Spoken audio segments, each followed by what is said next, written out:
Hi, guys.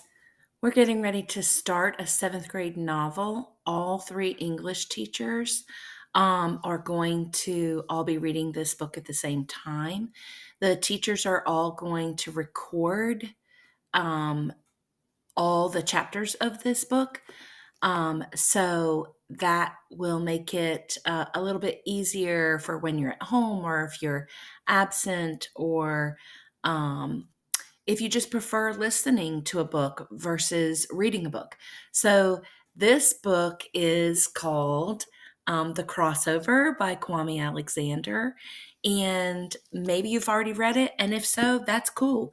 That'll make this even more fun and interesting for you. I'm going to read the warm up, part of the warm up in this video. And I'd first like to start with.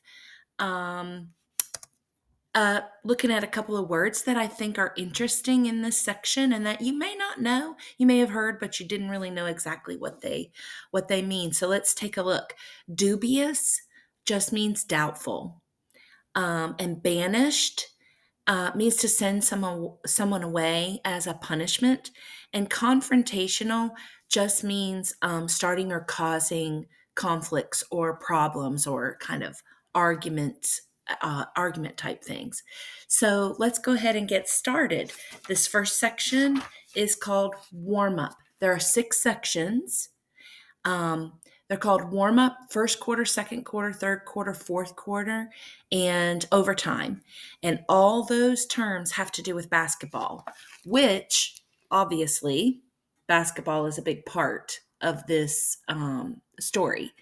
Crossover, you'll learn and hopefully maybe already have in a PowerPoint that your teachers have shown you what a crossover is. Okay. It's an actual move in basketball. You guys probably know that better than I do. Okay, here we go with warm up. The first chapter is called dribbling.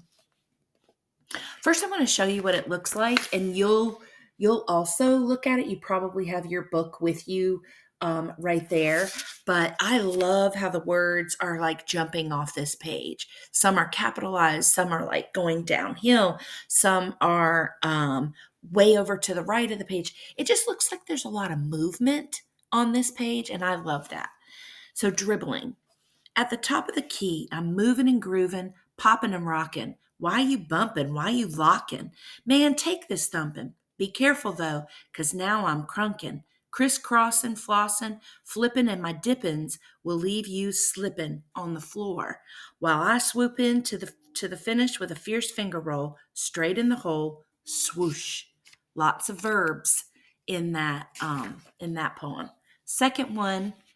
Oh, this is a book that's written in verse, and that means it doesn't look like your traditional chapters. It looks like a poem. So sometimes your teachers will refer to these as chapters, and sometimes they'll refer to them as poems. It still tells a story, okay? Second chapter is called Josh Bell. Josh Bell is my name, but Filthy McNasty is my claim to fame. Folks call me that 'cause my game's acclaimed. So downright dirty it'll put you to shame. My hair is long, my height's tall. See, I'm the next Kevin Durant, LeBron, and Chris Paul. Remember the greats, my dad likes to gloat. I balled with Magic and the GOAT. But tricks are for kids, I reply. Don't need your pets, my game's so fly. Mom says, your dad's old school, like an old Chevette. You're fresh and new, like a red Corvette. Your game's so sweet, it's a crepe Suzette. Each time you play, it's all net. If anyone else called me fresh and sweet, I'd burn mad as a flame. But I know she's only talking about my game. See, when I play ball, I'm on fire. When I shoot, I inspire. The hoop's for sale, and I'm the buyer.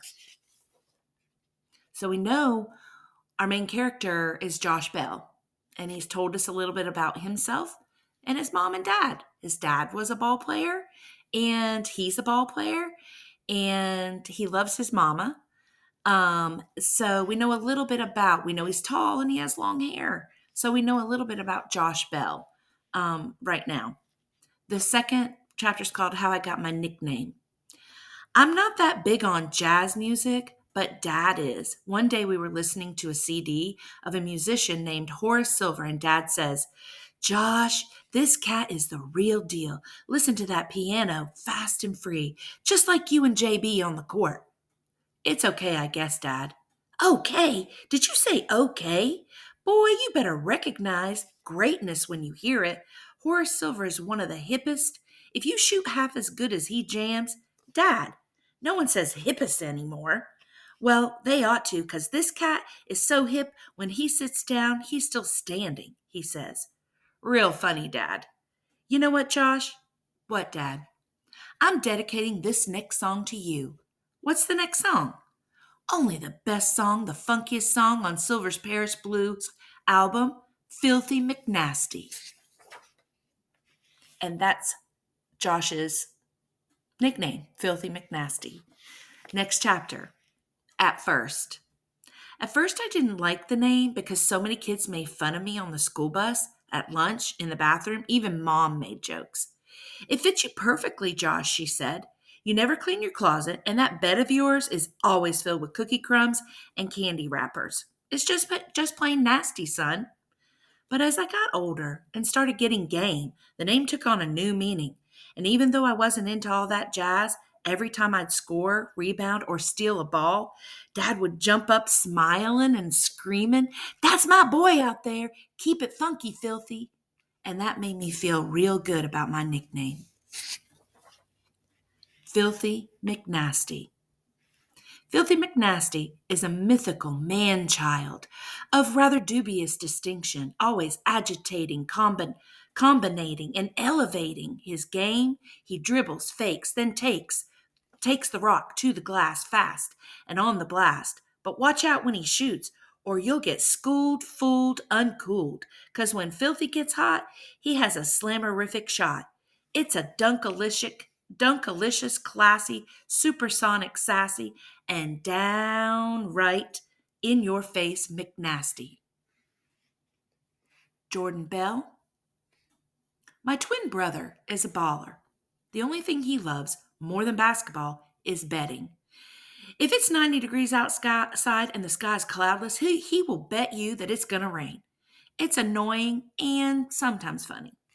Jordan insists that everyone call him JB. His favorite player is Michael Jordan, but he doesn't want people to think he's sweating him, even though he is. Evidence. He has one pair of Air Jordan sneakers for every month of the year, including Air Jordan 1's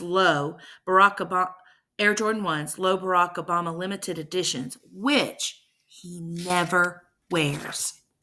Plus, he has MJ sheets, pillowcases, slippers, socks, underwear, notebooks, pencils, cups, hats, wristbands, and sunglasses. With the $50 he won from a bet he and Dad made over whether the Krispy Kreme hot sign was on, it wasn't. He purchased a Michael Jordan toothbrush, only used once, on eBay. He's right. He's not sweating him. He's stalking him. This chapter's called On the Way to the Game. I'm banished to the back seat with JB, who only stops playing with my locks when I slap him across his bald head with my jockstrap. I'm going to stop there for now.